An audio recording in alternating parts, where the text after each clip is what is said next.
सबसे पहले तो मैं आप सब लोगों को इस फेसबुक लाइव जो कि Bihar fraternity renaissance to cherish के द्वारा ऑर्गेनाइज किया गया है और जिसका टॉपिक है स्किलिंग बिहार। आई थिंक ये एक बहुत ही रेलेवेंट टॉपिक है और मुझे लगता है कि जो समय अभी चल रहा है, जो परिस्थितियां अभी चल रही हैं, उस समय में बिहार के लोगों के लिए तो ये एक बहुत ही सामयिक विषय है। मुझे कहा गया है कि मैं हिंदी में ज़्यादा से ज़्यादा बोलूं, तो आप लोग मुझे लगता है कि कंफर्टेबल होंगे।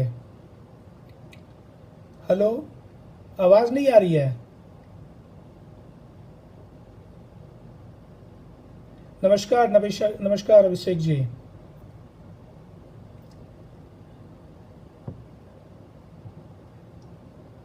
नमस्कार। आवाज़ कम है, ज़्यादा है, क्या है?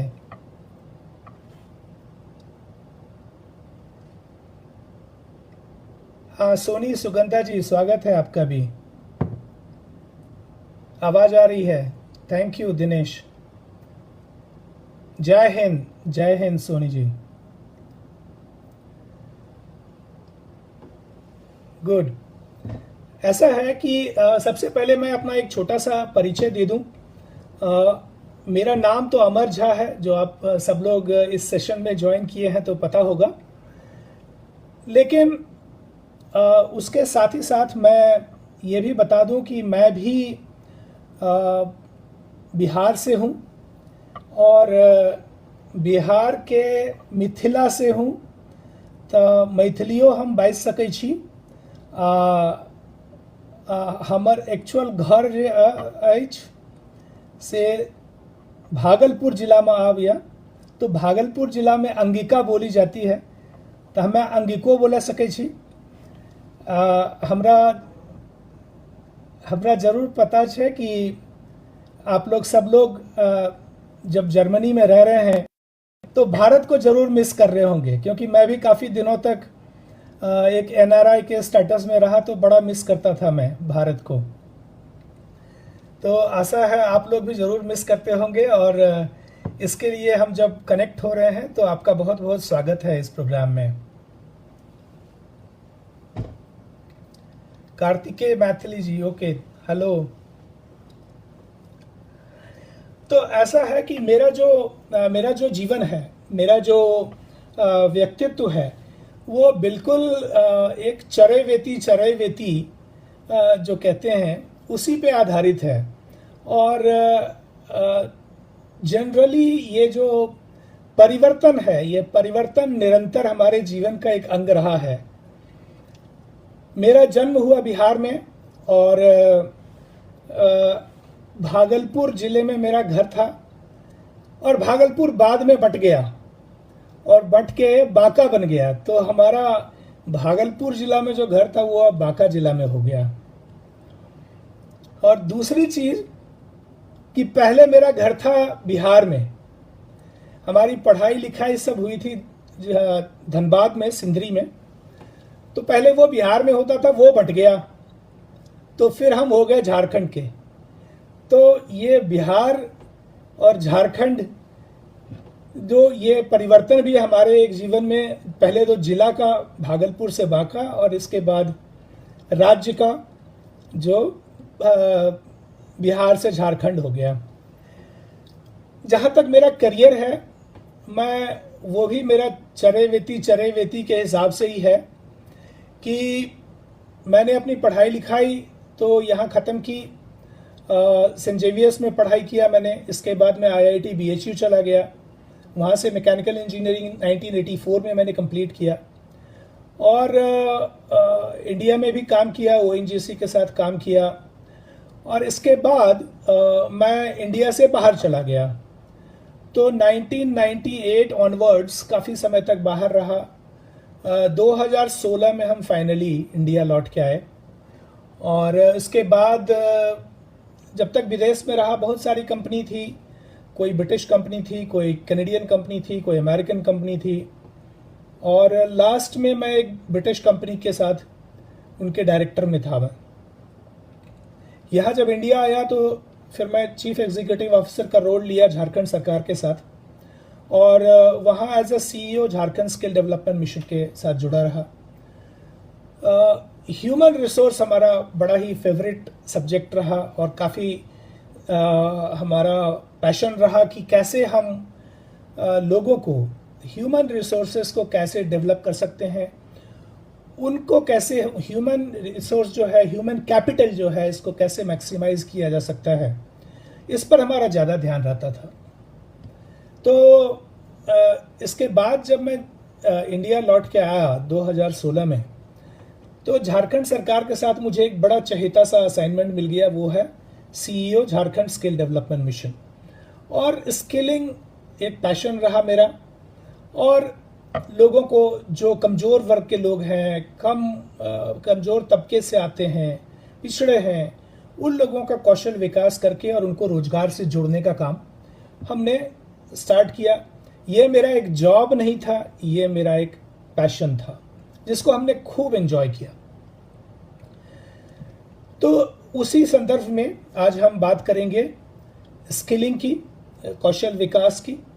और कौशल विकास की इंडिया को सबसे ज़्यादा ज़रूरत है।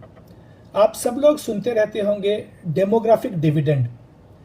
तो भारत को ये 1.3 बिलियन लोग जो हैं, ये इंडिया का सबसे बड़ा कैपिटल है, और इसका डिविडेंड इंडिया बड़ी अच्छी सी तरीके से हासिल कर सकता है।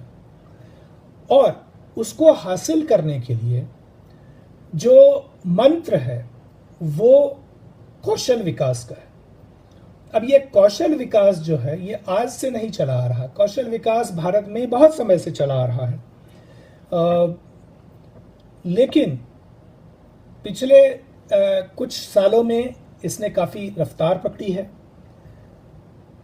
अगर हम आपके जर्मनी की और भारत की एक जरा तुलना करें, तो इंडिया के जो 1.3 बिलियन लोग हैं और जर्मनी के कितने हैं, करीब करीब 83 मिलियन अबाउट।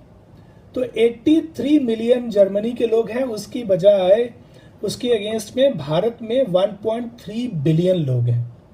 ठीक है। अब कौशल विकास अगर आप जर्मनी की देखें तो वहां पे करीब करीब 75% लोग फॉर्मली स्किल्ड हैं, और जबकि भारत में वो परसेंटेज सिर्फ 4.7% है। आप समझ सकते हैं कि 4.7% formally skilled people in India, 1.3 billion लोग, और उसके अगेंस्ट जर्मनी में 75% फॉर्मली स्किल्ड लोग जो कि 83 मिलियन के हैं। तो कितनी बड़ी अपॉर्चुनिटी है, बहुत बड़ी अपॉर्चुनिटी है इंडिया के पास। इंडिया वैसे भी शुरू से कहते हैं कि विश्व गुरु रहा है, लेकिन विश्व गुरु अब होने के लिए यहाँ के सारे लोगों को एक फिर से प्रयास करना पड़ेगा। यहाँ के सारे लोगों को हमें फॉर्मली स्किल्ड, कुशल करना पड़ेगा। और भारत के पास ये अपॉर्चुनिटी है कि वो पूरे विश्व में मानव संसाधन जो है, ह्यूमन रिसोर्सेस, उसको सप्लाई कर सकता है। आज जर्मनी का अगर 75% है, आप यूके में देखिए 68% फॉर्मली स्किल्ड लोग हैं, यूएसए में 52% फॉर्मली स्किल्ड लोग हैं, और साउथ कोरिया में अगर देखें तो वहां तो 96% फॉर्मली स्किल्ड लोग हैं। तो इतना बड़ा अवसर भारत के पास है, 1.3 बिलियन पीपल और सिर्फ 4.7 या 5% लोग फॉर्मली स्किल्ड। इन सब लोगों को हम कौशल विकास इनका करके हम विश्व को मानव संसाधन, ह्यूमन रिसोर्स सप्लाई कर सकते हैं। तो ये एक बहुत बड़ा अवसर है भारत के पास, और मैं इसलिए इस चीज को जरूर ये कर रहा हूं कि इसी संदर्भ में आज का जो टॉपिक है वो बहुत ही समसामयिक है, बहुत ही कंकरेंट है। और इसके लिए मैं प्रकाश शर्मा जी को बहुत बहुत बधाई दूंगा कि उन्होंने इस टॉपिक को सिलेक्ट किया। और आज जब ये pandemic situation world wide face किया जा रहा है, उस समय में इसके ऊपर बिहार के लोग चर्चा कर रहे हैं। अब हम देखें कि यह कौशल विकास शुरू कैसे हुआ। In fact national skill development corporation की स्थापना की गई थी करीब 31 जुलाई 2008 को। 31 जुलाई 2008 को कौशल NSDC बनाया गया था, पूरे देश में एक ऑर्गेनाइज्ड फ्रेमवर्क के रूप में स्किल डेवलपमेंट करने के लिए।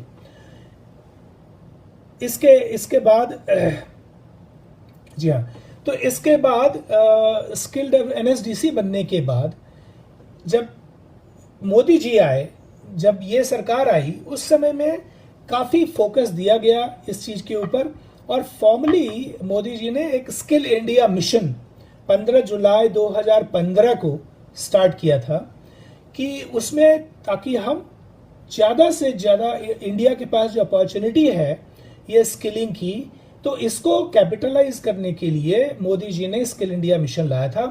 और इसके बाद उन्होंने 2015 में, और इसके बाद उन्होंने एक लक्ष्य रखा कि हम 2022 तक करीब 40 करोड़ लोगों को फॉर्मली स्किल्ड कर देंगे, कौशल विकास से जोड़ देंगे।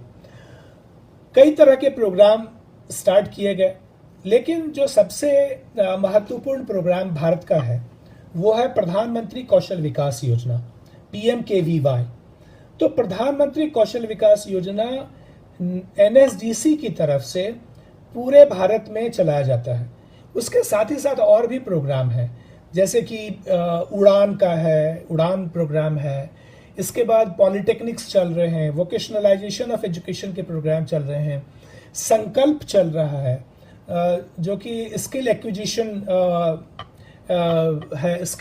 है, संकल्प का है। तो उस तरह से संकल्प का भी प्रोग्राम चल रहा है। तो कई तरह के प्रोग्राम हैं। अब एक ठीक है सिस्टर जी, विल डिस्कस। तो ये जो प्रोग्राम है प्रधानमंत्री कौशल विकास योजना, ये एक पूरे इंडिया में इस प्रोग्राम को चलाया जा रहा है। और सारे स्टेट, चाहे वो बिहार, झारखंड हो या इंडिया का कोई भी स्टेट हो, वहां पे ये चल रहा है। इसमें करीब 40 सेक्टर इंडस्ट्रियल सेक्टर के लोग हैं जो कि लगे हुए हैं, और उनको हर सेक्टर के लिए एक सेक्टर स्किल काउंसिल है। तो सेक्टर स्किल काउंसिल के थ्रू उस पर्टिकुलर सेक्टर में, चाहे वो इलेक्ट्रॉनिक्स का सेक्टर हो या कंस्ट्रक्शन का सेक्टर हो या अपैरल का सेक्टर हो, लेदर का सेक्टर हो, लाइफ साइंसेस का सेक्टर हो, एविएशन का सेक्टर हो, ऑटोमोबाइल का सेक्टर हो, 40 सेक्टर में ये प्रोग्राम पूरे देश में चल रहा है। ना इसके साथ ही साथ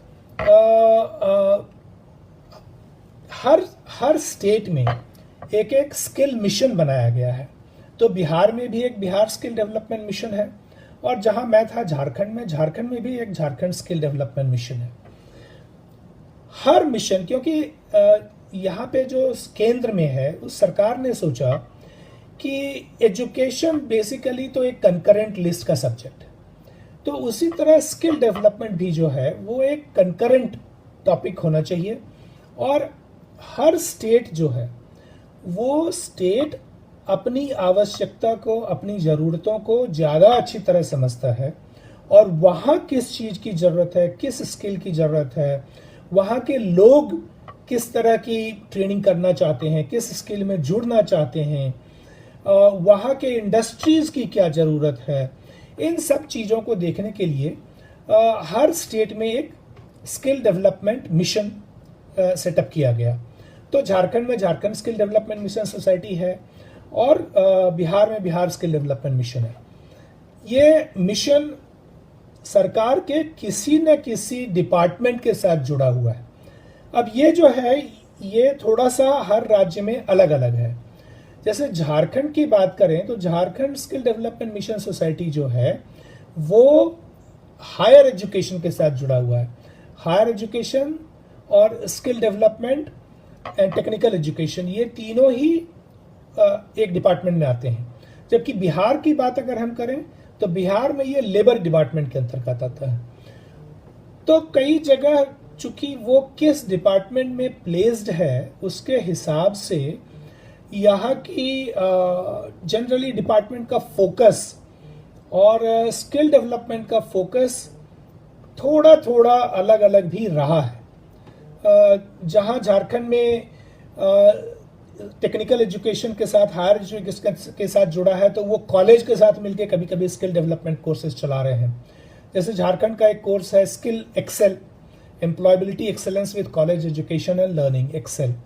तो उसी तरह बिहार में जो है वो लेबर डिपार्टमेंट के साथ चल रहा है, तो वहां पे लेबर डिपार्टमेंट के साथ मिलकर उस तरह के प्रोग्राम वहां पे चलाए जाते हैं। अब मैं आपको पहले झारखंड की बात करता हूं, फिर हम बिहार में भी जाएंगे।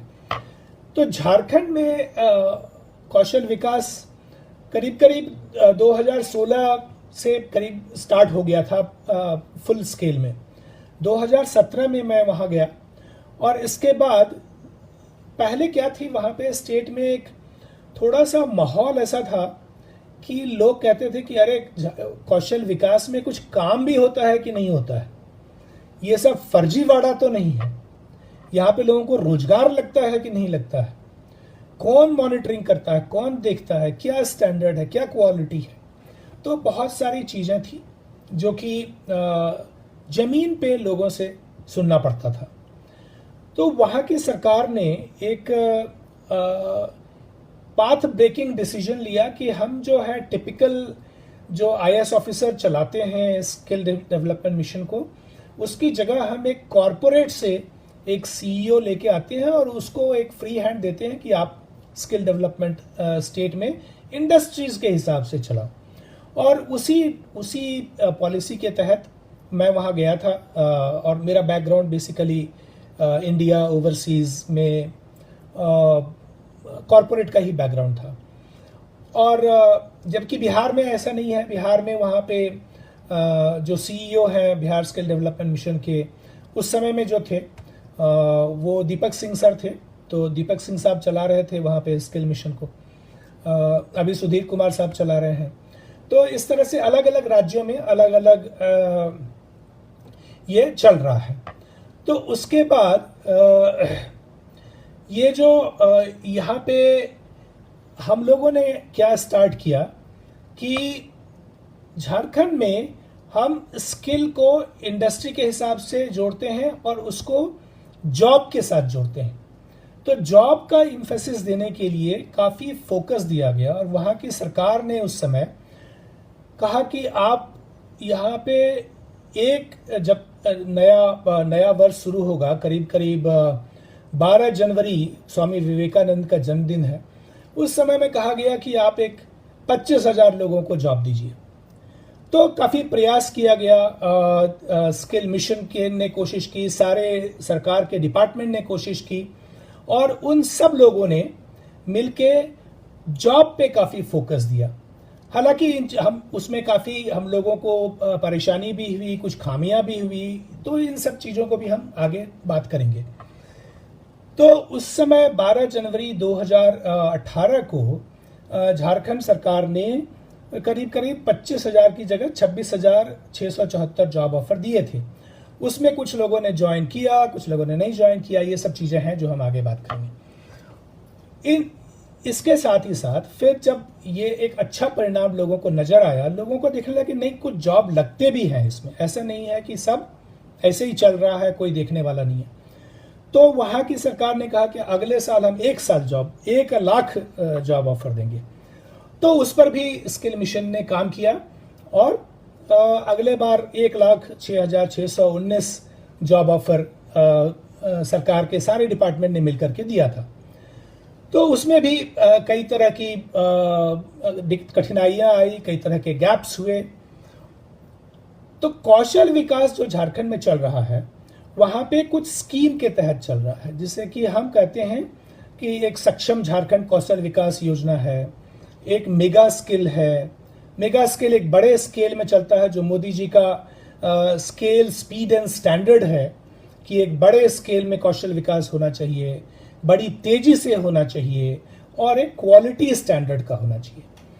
तो इन सारे चीजों को मिला के जो मेगा स्किल का प्रोग्राम वहां पे चलाया गया, जो दीनदयाल उपाध्याय कौशल केंद्र कहलाता है, वो वहां पे चलाया गया। और NSQF जो कार्यक्रम चलाए जाते हैं स्किल डेवलपमेंट के, वो भारत सरकार का एक फ्रेमवर्क है जिसको कहते हैं नेशनल स्किल क्वालिफिकेशन फ्रेमवर्क। तो NSQF के तहत वो कार्यक्रम चलाया जाता है और उसका असेसमेंट और सर्टिफिकेशन ये जो होता है वो सेक्टर स्किल काउंसिल करती है। तो सेक्टर स्किल काउंसिल के करीब करीब 40 सेक्टर के ऑलमोस्ट करीब करीब 125 से ऊपर कोर्सेस झारखंड में चलाए जा रहे हैं और करीब मुझे लगता है 300 साढ़े 300 से ज़्यादा स्किल डेवलपमेंट सेंटर राज्य में चल रहे हैं। तो उसी तरह अगर आप बिहार में देखेंगे वहाँ भी उस पर भी हम आएंगे, बिहार पे चर्चा करेंगे कि उनके थोड़े से अलग हैं, बट वहाँ भी NSQF और नॉन NSQF कोर्सेज चलाए जा रहे हैं। तो झारखंड में जो अगेन स्किल डेवलपमेंट जो है वो तीन चार तरह से क्लासीफाई किया जा सकता है। जैसे शॉर्ट टर्म स्किलिंग है जो 3 महीने 4 महीने के करीब करीब में होता है उस ड्यूरेशन का, और सेक्टर स्किल काउंसिल से एफिलिएटेड ये सारे के सारे कोर्सेज होते हैं, उन्हीं का करिकुलम होता है, उन्हीं के ट्रेनर्स होते हैं, TOT certified, training of trainers certified होते हैं।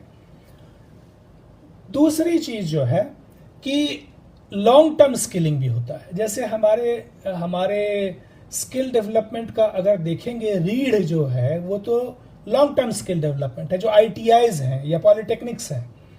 तो ITIs भी वहां पे अंडर लेबर डिपार्टमेंट वो स्किल डेवलपमेंट चलाता है।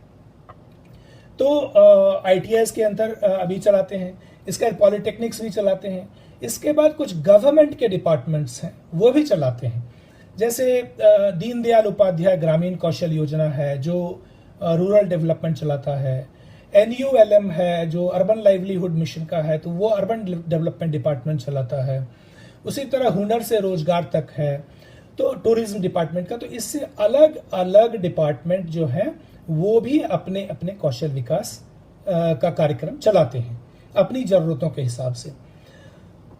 दूसरी चीज जो है कि सेंट्रल गवर्नमेंट जो है वो भी अपना कार्यक्रम चलाती है। जैसे प्रधानमंत्री कौशल विकास योजना है, ये झारखंड में भी चलता है और राज्यों में भी चलते हैं। उनके अपने प्रधानमंत्री कौशल केंद्र हैं, तो वो प्रधानमंत्री कौशल केंद्र के थ्रू और कुछ इम्पैनल्ड ट्रेनिंग पार्टनर के थ्रू ये कार्यक्रम उन राज्यों में चलता है। तो आप कोई भी कोर्स अगर सोचें कि क्या मैं इस पर्टिकुलर ट्रेड में ट्रेन हो सकता हूं, तो जवाब होगा हाँ, क्योंकि भारत सरकार अभी तक करीब करीब 1900-2000 कोर्सेस बना चुकी है और उसमें से आप कोई भी कोर्स सेलेक्ट कर सकते हैं। आप किसी भी स्टेट में जनरली 150-200 कोर्सेस तो चल ही रहे हैं, तो वहां पे उस स्टेट का कोर्स आप वहां के अपने एप्टीट्यूड के हिसाब से, अपनी लाइकिंग के हिसाब से सेलेक्ट कर सकते हैं और आप उसके विषय में उस कोर्स के अंतर्गत आप ट्रेनिंग ले सकते हैं। ये ट्रेनिंग जो है, इस ट्रेनिंग में सरकार पे करती है ट्रेनिंग पार्टनर को। तो जो कोर्सेस होते हैं उन कोर्सेस का भी एक क्लासिफिकेशन है। क्लासिफिकेशन के हिसाब से उनके रेट्स भी अलग अलग हैं। तो ट्रेनिंग पार्टनर को पेमेंट दिया जाता है। ये जो बच्चे होते हैं उन बच्चों को कोई ट्रेनिंग का पैसा नहीं लगता है, ना ही उनको कोई पेमेंट दिया जाता है। ये पेमेंट जो है वो दिया जाता है ट्रेनिंग पार्टनर को, जो कि से 30 रुपया है, 33 रुपया है, 36 रुपया है, हालांकि ये पर ईयर बढ़ता रहता है। तो अलग अलग टाइप के कोर्सेज के लिए अलग अलग रेट्स बंधे हुए हैं पर आवर पर कैंडिडेट, और ड्यूरेशन ऑफ द कोर्स के हिसाब से पर कैंडिडेट ट्रेनिंग पार्टनर को पेमेंट किया जाता है। तो ये भी इंस्टॉलमेंट में होता है, 30%, इसके बाद 50% और 20%। तो शुरू में अगर आपने इम्पैनल कर दिया बच्चों को, आप अपना एनरोलमेंट करा दिए, आपने कोर्स स्टार्ट कर दिया, तो आपको 30% पेमेंट मिल जाएगा। इसके बाद 50% पेमेंट मिलता है जब आप कोर्स कंप्लीट कर देते हैं और सर्टिफाइड हो जाते हैं बच्चे। सर्टिफिकेशन जो है वो अगेन सेक्टर स्किल काउंसिल करती है, और कुछ रिकॉग्नाइज्ड बॉडीज हैं, वो रिकॉग्नाइज्ड बॉडीज भी वो सर्टिफिकेशन करती है। सर्टिफिकेशन के बाद ये मैंडेटरी है कि उनको जॉब लगाया जाए। तो जब जॉब उनको लगा दिया जाता है और उसके बाद वो 3 महीने तक लगातार जॉब करते रहते हैं, तो उनको बाकी 20% जो पेमेंट है वो उस ट्रेनिंग पार्टनर को मिल जाता है। इसके बाद जो ये रेसिडेंशियल और नॉन रेसिडेंशियल दोनों होता है ये कोर्स, तो आप घर में भी रह के जो नियरेस्ट स्किल डेवलपमेंट सेंटर है वहाँ पे ट्रेनिंग कर सकते हैं, या आप हॉस्टल में रह करके, और अगर मान लीजिए आपका कोई कोर्स है जो आपके ज़िले में या आपके घर के आसपास नहीं चल रहा, आपको 80 किलोमीटर या 100 किलोमीटर 200 किलोमीटर दूर जाकर के आपको वो कोर्स करना है, तो नॉन रेसिडेंशियल कोर्सेज भी हैं, आप उसको हॉस्टल में जाके रह के कर सकते हैं। हॉस्टल में भी बच्चों को किसी भी तरह का कोई पैसा नहीं लगता है, खाने के लिए और रहने के लिए। और इसके भी डिपेंडिंग ऑन कि किस क्लास का टाउन है, सिटी है, उस हिसाब से उसको कितना पैसा दिया जाएगा ये भी डिटरमिन किया हुआ है सरकार के द्वारा। तो 150, 250 या 200, इस तरह से उसका क्लासिफिकेशन ऑफ टाउन के हिसाब से पर डे पर कैंडिडेट खाने और रहने का ये दिया जाता है। इसके बाद तो ये बच्चों को कुछ पेमेंट नहीं दिया जाता है। वरुण झा ने पूछा है कि बच्चों को क्यों नहीं पेमेंट देते हैं, तो बच्चों को कोई पेमेंट नहीं दिया जाता, बच्चों के लिए ये फ्री होता है। जो पेमेंट है वो ट्रेनिंग कराने वाले को सरकार देती है और उसको जॉब दिलाने के लिए सरकार देती है। अब कुछ चीजें जो झारखंड ने दिया, मैं झारखंड के परिप्रेक्ष्य में कुछ चीजें बता दूंगा कि झारखंड उस कुछ चुनिंदा राज्यों में है जहां पे कि कौशल नीति या स्किल पॉलिसी लागू की गई। तो 12 जनवरी 2018 को स्किल पॉलिसी 2018 झारखंड सरकार ने घोषित किया, और उसमें झारखंड ने कौशल विकास को एक इंडस्ट्री के रूप में मान्यता प्रदान की है। तो अब उसमें क्या होता है कि 10% मोबिलाइजेशन दिया जाता है, खास करके मेगा स्किल डेवलपमेंट सेंटर्स के लिए, जो बड़े बड़े सेंटर्स हैं, 25,000 स्क्वायर फीट से बड़े सेंटर हैं, 2,000 से ज़्यादा लोगों को ट्रेनिंग कराया जाता है, तो उनको 10% मोबिलाइजेशन एडवांस के रूप में अंडर द स्किल पॉलिसी वो मिलता है वहाँ के लोगों को, और वो आखिरकार फिर लौटाना भी पड़ता है। ऐसा नहीं है कि वो 10% मोबिलाइजेशन एडवांस दे दिया तो वो लौटाएंगे नहीं, वो उनको लौटाना पड़ता है, वो उनके ट्रेनिंग फीस में से काट लिया जाता है। और कभी कभी सरकार भी अपना इंफ्रास्ट्रक्चर प्रदान करती है, उनको देती है ट्रेनिंग पार्टनर्स को। उस केस में भी वो इंफ्रास्ट्रक्चर कहाँ पे लोकेटेड है उसके हिसाब से 10% या 15% उनके ट्रेनिंग फी में से टुवर्ड्स मेंटेनेंस ऑफ इंफ्रास्ट्रक्चर वो काट लिया जाता है। तो ये एक फ्रेमवर्क है। तो झारखंड सरकार ने उसको एक नीतिगत रूप से स्किल पॉलिसी को अपनाया। और इसके बाद एक और चीज जो झारखंड में हुआ वो ये हुआ कि हमें जो पहले कहते थे कि लोग अरे जॉब भी मिलता है क्या, जॉब मिलेगा क्या, तो झारखंड ने वहाँ पे इंडस्ट्रीज के साथ इंडस्ट्री कनेक्ट का एक प्रोग्राम शुरू किया। तो इंडस्ट्री कनेक्ट के तहत ढेर सारे एम्प्लॉयर्स के पास एज गवर्नमेंट, सरकार के रूप में झारखंड मिशन ने अप्रोच किया बहुत सारे लोगों को, और वहाँ पे बहुत सारे एम्प्लॉयर्स को उन्होंने अप्रोच किया और उनको इनवाइट किया स्टेट में कि आप आइए और प्लेसमेंट करिए यहाँ के लोगों को। इस तरह का ट्रेनिंग हम लोग देते हैं, ये हमारा इंफ्रास्ट्रक्चर है, ये मशीन के द्वारा उन लोगों को ट्रेनिंग दिया गया है इन मशीन्स के ऊपर।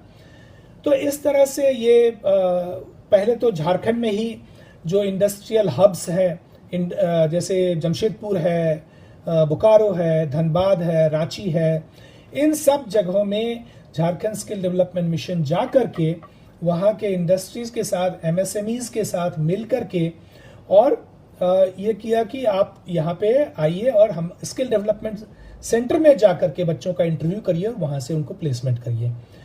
दूसरी चीज़ फिर कहा कि राज्य के बाहर भी जाके एम्प्लॉयर्स को लाया जाए, क्योंकि सिर्फ झारखंड में सारे बच्चे तो एम्प्लॉयड नहीं हो सकते। तो बेंगलोर में, दिल्ली में, इन सब जगहों में भी जा करके और रोड शोज किए गए और वहाँ से भी एम्प्लॉयर्स को झारखंड में इनवाइट किया गया। इसके बाद कुछ लोगों का सजेशन था कि हमारे बच्चों का एस्पिरेशन ये भी है कि हम विदेशों में जाके नौकरी करें।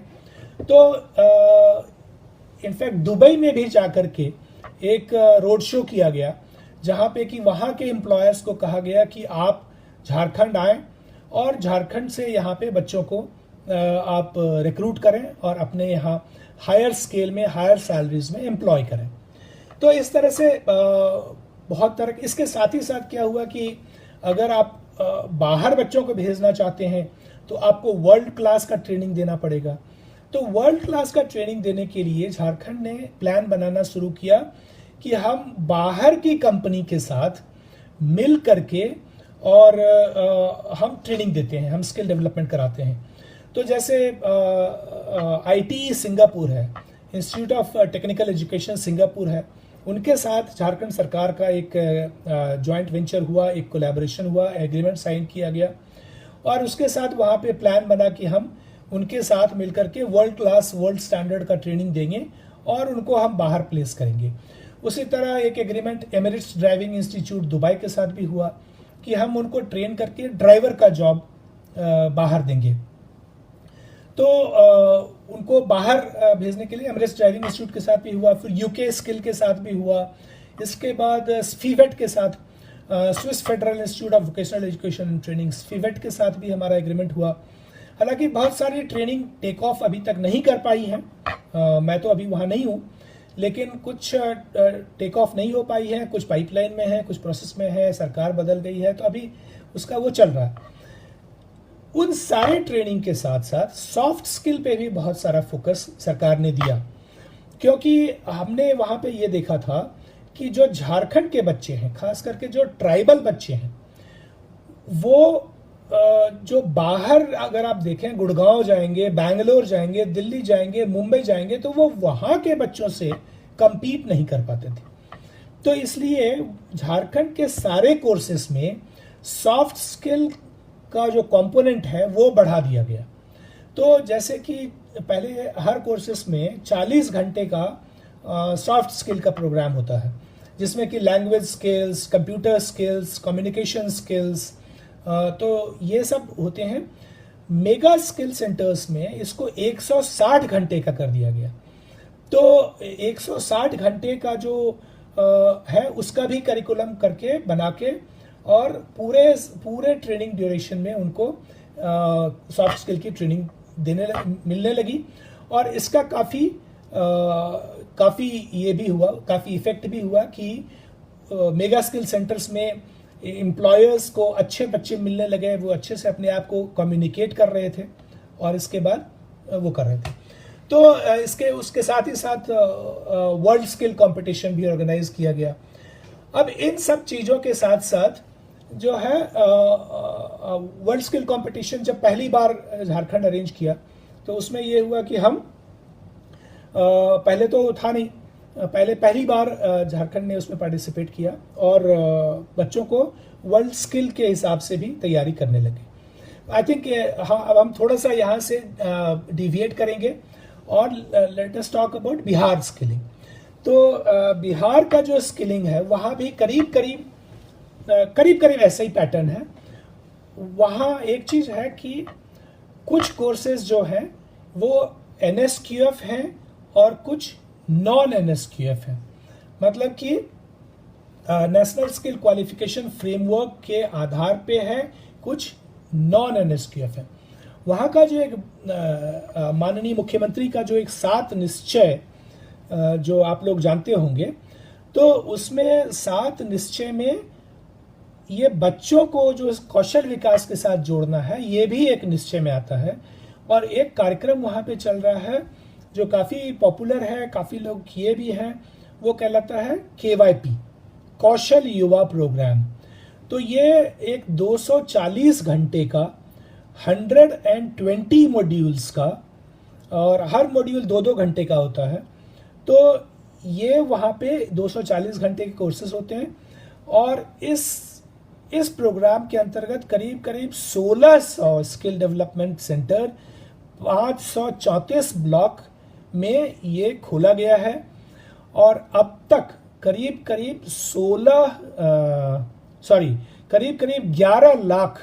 11 लाख युवा जो है ये KYP प्रोग्राम के थ्रू कंप्लीट किए हैं। उसमें से करीब 8 लाख लोगों को सर्टिफाई भी किया गया है। और हालांकि ये बहुत ही जॉब ओरिएंटेड कोर्स नहीं है, इसमें soft skill, computer skills and language skills हैं। तो इसमें करीब 10,000 लोगों को अब तक जॉब मिला है। अब ये प्रोग्राम जो है वो सरकार वहाँ पे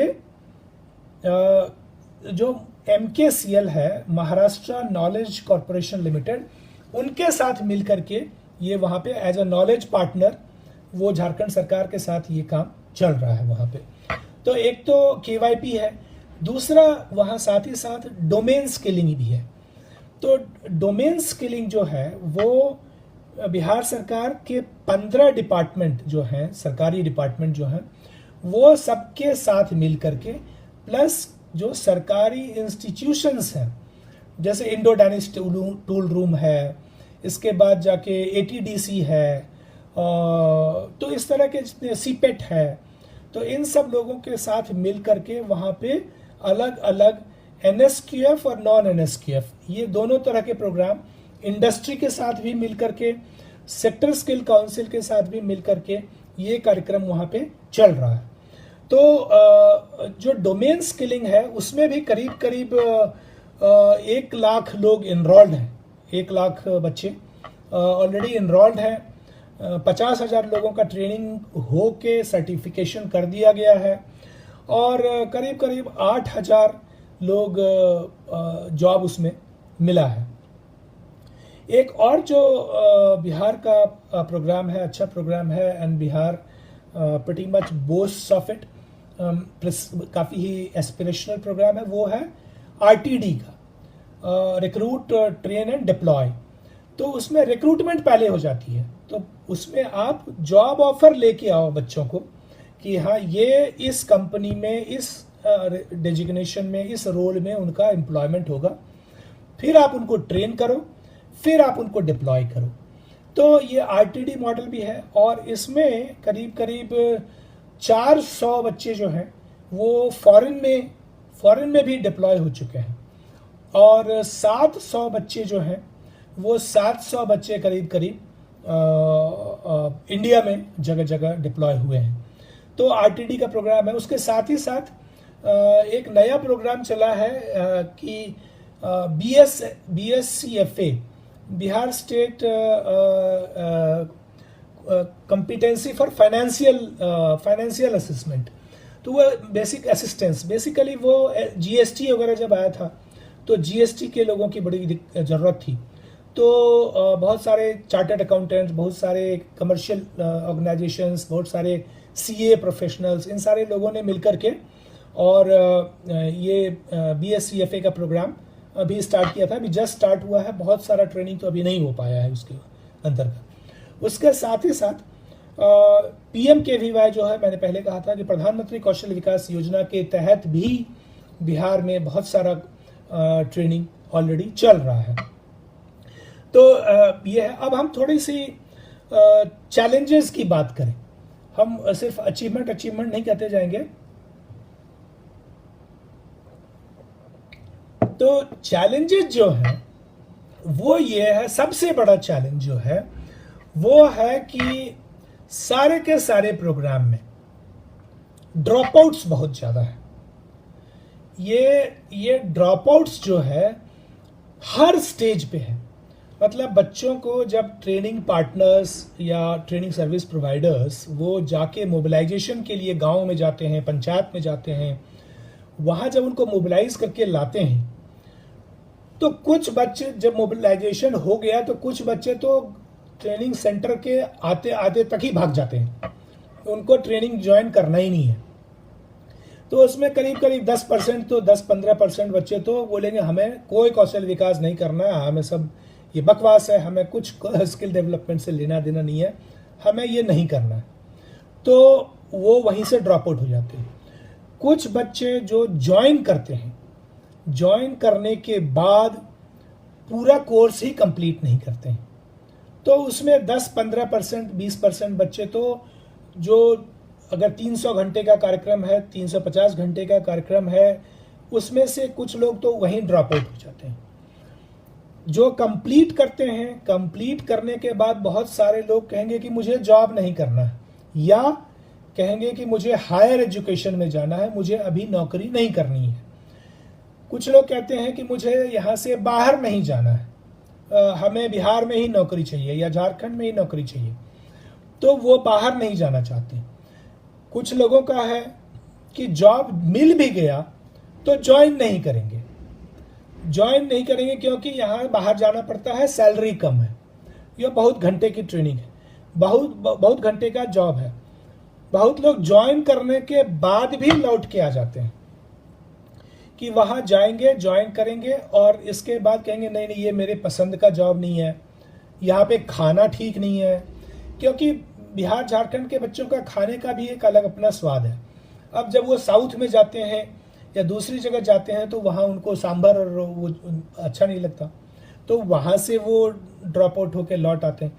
बहुत कहते हैं कि हम वो लंबा इतना घंटा जॉब कर, इतना लंबा 12 घंटा 8 घंटा हम खड़ा नहीं रह सकते, तो उसके लिए लौट आते हैं।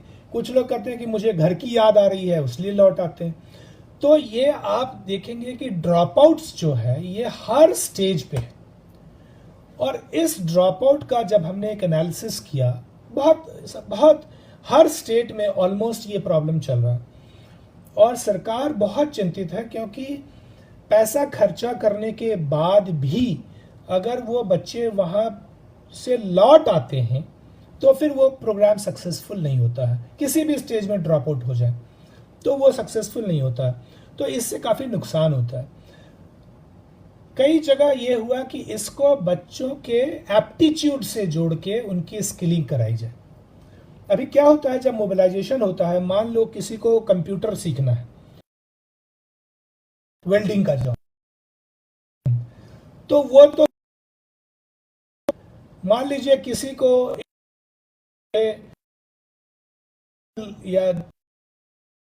या मुझे ब्यूटिशियन का जॉब करना है और उसको सिखा दिया मान लीजिए हेल्थ केयर का, तो नहीं मुझे हेल्थ केयर में तो इंटरेस्ट।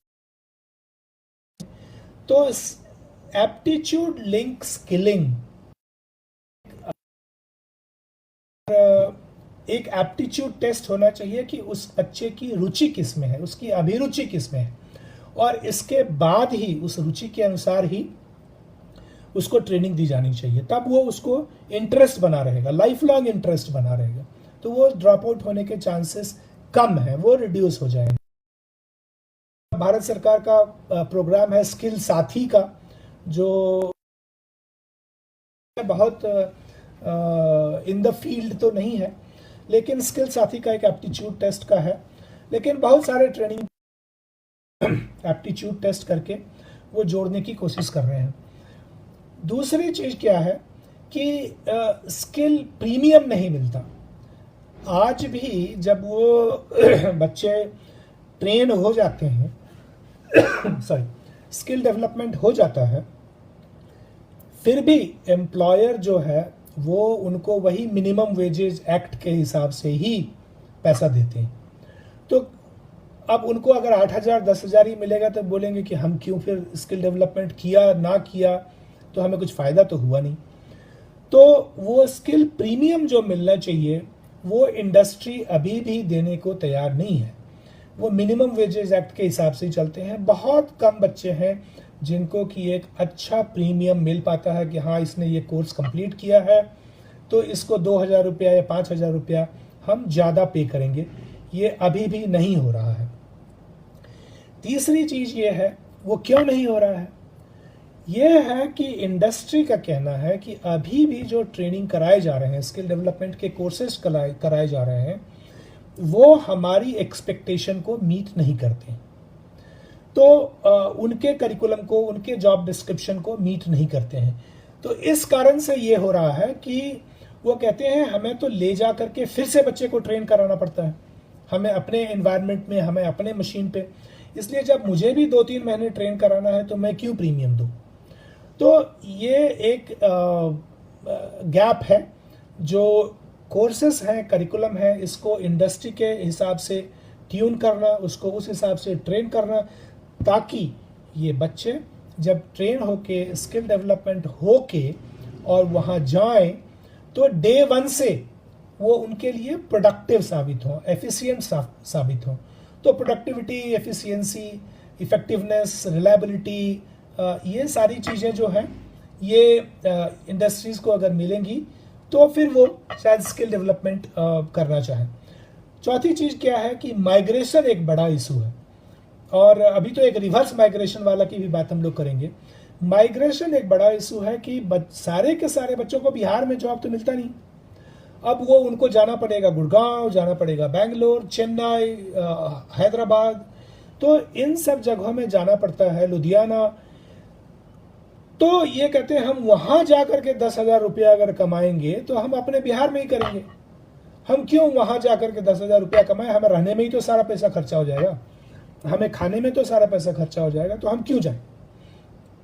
तो माइग्रेशन जो है ये एक बड़ा इशू है जो बाहर जाकर के, और अभी तो पेंडेमिक सिचुएशन में ये रिवर्स माइग्रेशन अभी आप देख ही रहे हैं कि कैसे 11.4 करोड़ लोग आउट ऑफ 40 करोड़ जो वर्कर्स हैं इंडिया में, 11.4 करोड़ लोगों का जॉब ऑलरेडी खत्म हो चुका है। और किस तरह से लोग 1200-1500 किलोमीटर का जर्नी करके और वो अपने अपने घरों को लौट आए हैं, बिहार, यूपी, झारखंड और इन सब जगहों में। तो ये माइग्रेशन एक बड़ा इशू है।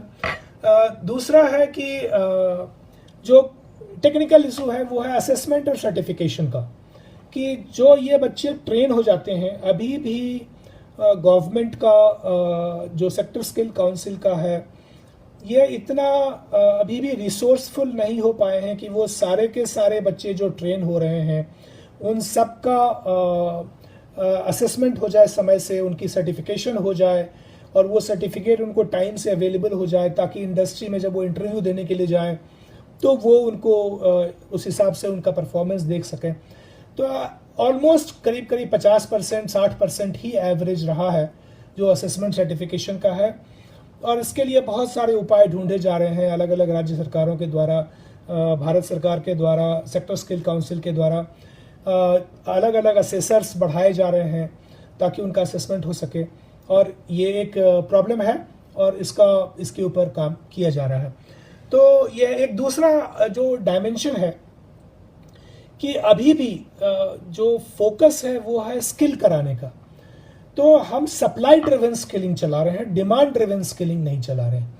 कि अभी भी एक एग्रीगेटेड नंबर्स हमारे पास नहीं है कि अपैरल सेक्टर में कितना डिमांड है, ऑटो सेक्टर में कितना डिमांड है, और से इंटरटेनमेंट सेक्टर में कितना डिमांड है। कहीं भी ये कंफर्म डिमांड नहीं आ रहा है ताकि हम बच्चों को उसी हिसाब से ट्रेनिंग कराएं। तो यहाँ पे बच्चों को नंबर के हिसाब से ट्रेनिंग कराया जा रहा है और वो फिर इंडस्ट्री की एक्सपेक्टेशन को मैच कर रहे हैं, इंडस्ट्री के डिमांड को मैच कर रहे हैं कि नहीं कर रहे हैं। ये एक बड़ा प्रॉब्लम है। ये एग्रीगेटर वाला जो होना चाहिए कंसेप्ट कि सारी इंडस्ट्री, सारे जगह से एक डिमांड एग्रीगेशन, एक प्रोजेक्शन की नेक्स्ट 6 महीने में देश की क्या ज़रूरत है, उस सेक्टर की क्या ज़रूरत है, साल भर में क्या ज़रूरत है, 3 साल में क्या ज़रूरत है, 5 साल में क्या ज़रूरत है, ये एक सेक्टर वाइज एग्रीगेशन की बहुत ज़रूरत है। और वो जब होगा तभी हम स्किलिंग उसके हिसाब से करा पाएंगे, रादर देन सप्लाई ड्रिवन, वो एक डिमांड ड्रिवन स्किलिंग होगा। उसके साथ ही रिलेटेड एक चीज़ है, वो है अप्रेंटिसशिप का। तो अप्रेंटिसशिप भी बहुत महत्वपूर्ण है, खास करके जब आप स्किल डेवलपमेंट की बात करते हैं। आप जब तक कि बच्चे ट्रेन हो करके और इंडस्ट्री के इन्वायरमेंट में ट्रेनिंग नहीं करेंगे, तब तक तो वो कभी भी इंडस्ट्री की एक्सपेक्टेशन को मैच नहीं कर पाएंगे। अनफॉर्चुनेटली अभी तक अप्रेंटिसशिप बहुत अच्छा पिकअप नहीं कर पाया है भारत में। और मैं आपको बताऊं कि सरकार इसके ऊपर बहुत ही सेंसिटिव है, बहुत संजीदगी से काम किया जा रहा है। इसी भी लेके आई है naps, national apprenticeship policy scheme 2016 किया गया।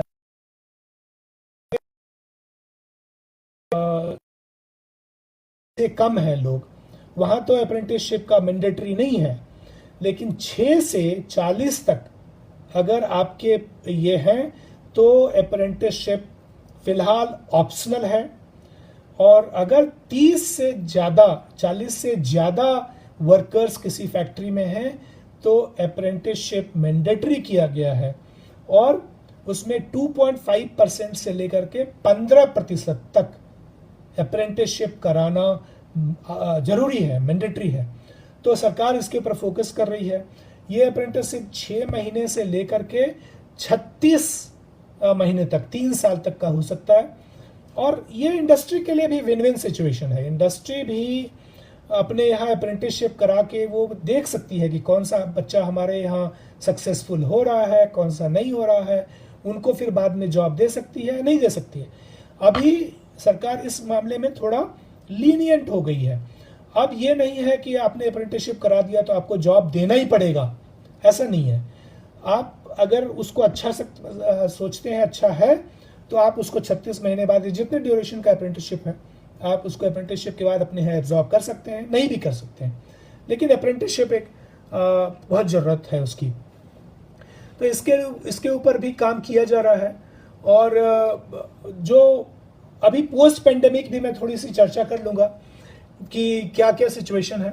वो है कि एक रिवर्स माइग्रेशन वाला इशू बहुत ही हॉट है अभी, कि इतने लोग जो इंडस्ट्रीज़ को छोड़ के जा रहे हैं और लौट के अपने घरों को जा रहे हैं, वहाँ उनको अब क्या जॉब मिलेगा।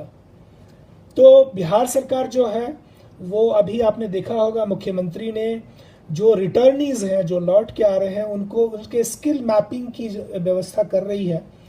और इसके बाद उनको स्किलिंग, रीस्किलिंग एंड अपस्किलिंग, ये तीनों ही करना पड़ेगा कि उनको जो नहीं है स्किल उनको स्किल करें, जो है उनको रीस्किलिंग करें, ताकि उनको नए स्किल की अगर ज़रूरत है तो उस हिसाब से उनकी रीस्किलिंग करें। और अगर किसी को हायर स्किल की ज़रूरत है तो उनकी अपस्किलिंग करें। तो इसके ऊपर एक बहुत काम करने की ज़रूरत पड़ेगी। दूसरा है कि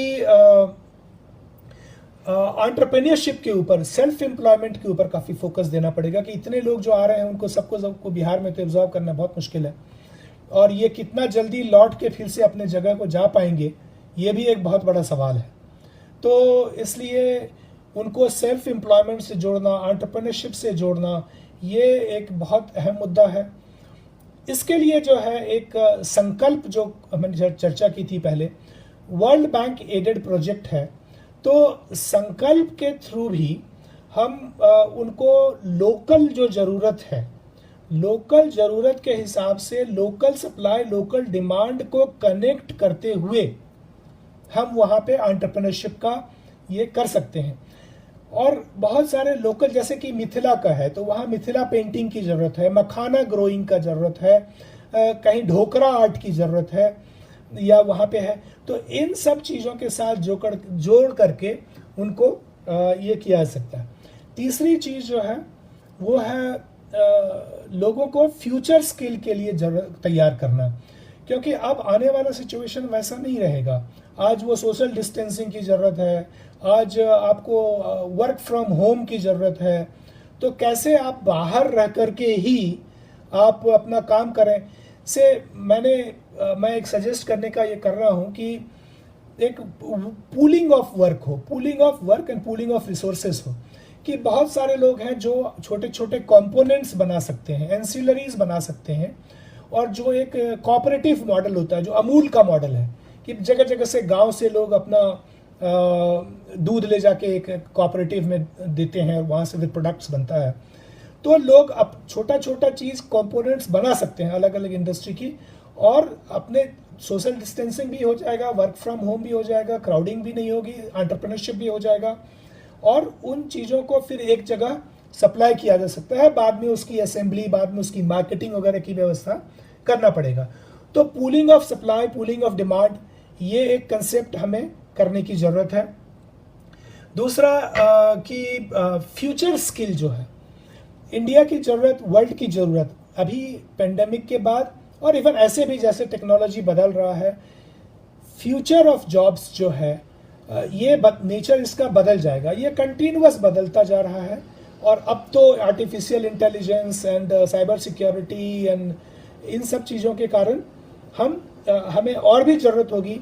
जॉब का कंसेप्ट, जॉब का नेचर, जॉब का टाइप जो है, जॉब के साथ जो कनेक्ट है, कॉन्टैक्ट्स है, वो बदल जाएंगे।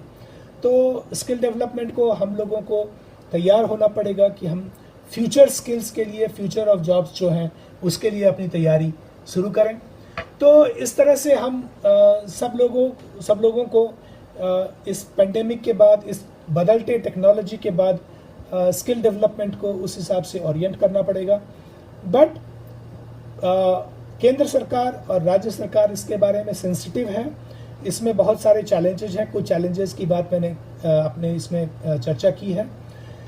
लेकिन मेरा पर्सनल मानना है कि where there is a will there is a skill.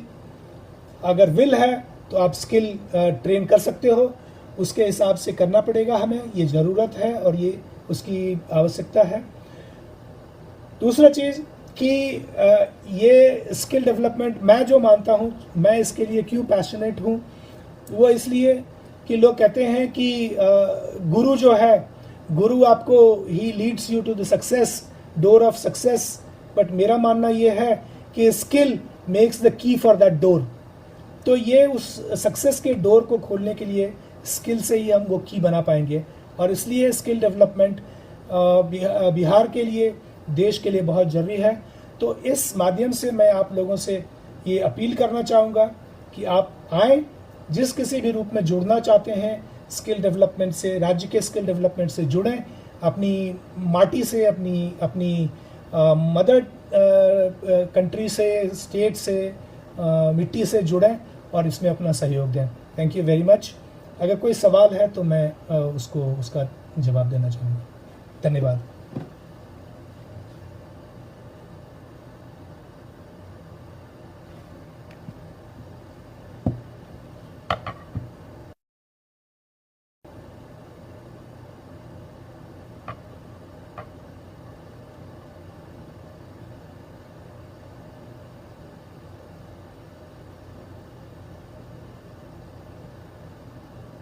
अगर आपकी कोई सवाल हो स्पेसिफिक, आई नो ये एक बहुत ही बड़ा सब्जेक्ट है और स्किल डेवलपमेंट काफ़ी स्ट्रक्चर्ड हो चुका है इंडिया में, तो बहुत तरह के सवाल हैं, लेकिन ये उतना ही ज़रूरी भी है। तो इसलिए हमें ज़रूर प्रयास करना चाहिए। और ये एक डेमोग्राफिक डिविडेंड के लिए बहुत ज़रूरी है के हिसाब से देश के लिए। तो let us join hands.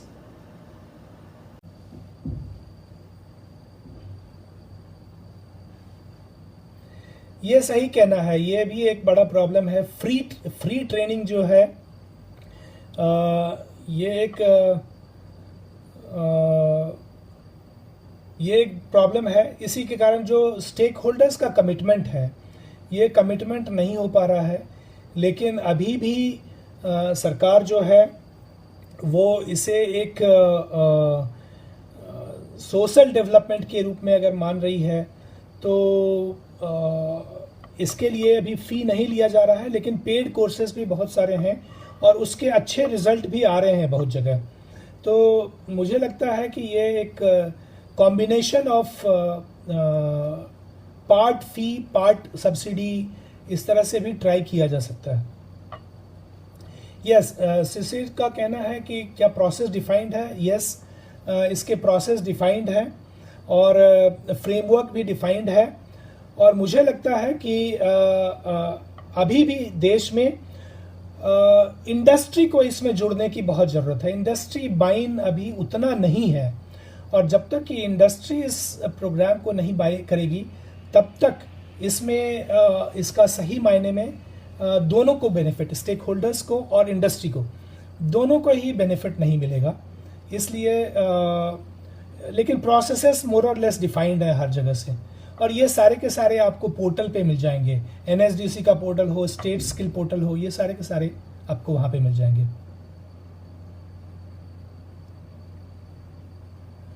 Yes, ये अनिल अग्रवाल भी हैं, वेदांता ग्रुप। तो वेदांता ग्रुप भी स्किल डेवलपमेंट करा रही है, झारखंड में भी करा रही है और बहुत सारे लोग अलग अलग कंपनी है वो अंडर CSR प्रोग्राम भी बहुत जगह से ये करा रही है। बहुत सारे जगह अपने इंडस्ट्री की ज़रूरतों के हिसाब से भी और CSR के हिसाब से भी। तो ये स्किल डेवलपमेंट का कार्यक्रम वो चला रही हैं। तो वेदांता भी चला रहा है, अनिल अग्रवाल का जिक्र किया इन्होंने, तो वो भी चला रहे हैं। दूसरे इंडस्ट्रीज भी सारे के सारे हैं, वो सब लोग चला रहे हैं।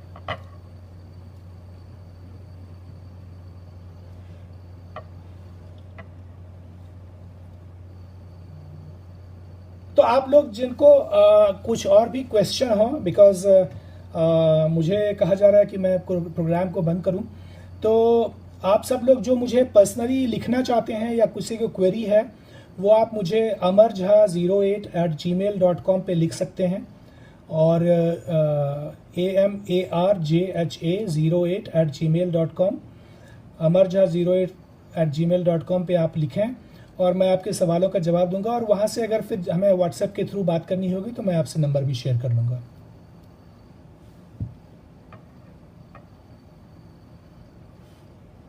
ओके, तो अगर और कोई सवाल हो तो आप प्लीज़ मुझे लिखें।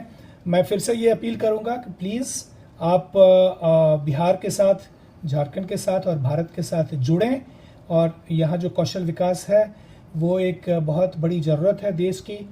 डेमोग्राफिक डिविडेंड को रियलाइज़ करने की ज़रूरत है। आप लोग बाहर बैठे हैं, आप लोग जानते हैं जर्मनी का स्किल डेवलपमेंट बहुत ही अच्छा है और वहाँ से टेक्नोलॉजी के हिसाब से, फंड के हिसाब से, जिस हिसाब से भी आप जुड़ना चाहते हैं आप जुड़ सकते हैं। Please connect with me and thank you very much. It was pleasure joining this programme. Thank you very much. Yes, my email is amarjha08@gmail.com। आप हमारे फेसबुक पे, आप हमारे ट्विटर पे, आप हमारे मेल पे, जैसे चाहें आप हमें लिख सकते हैं। Thank you very much.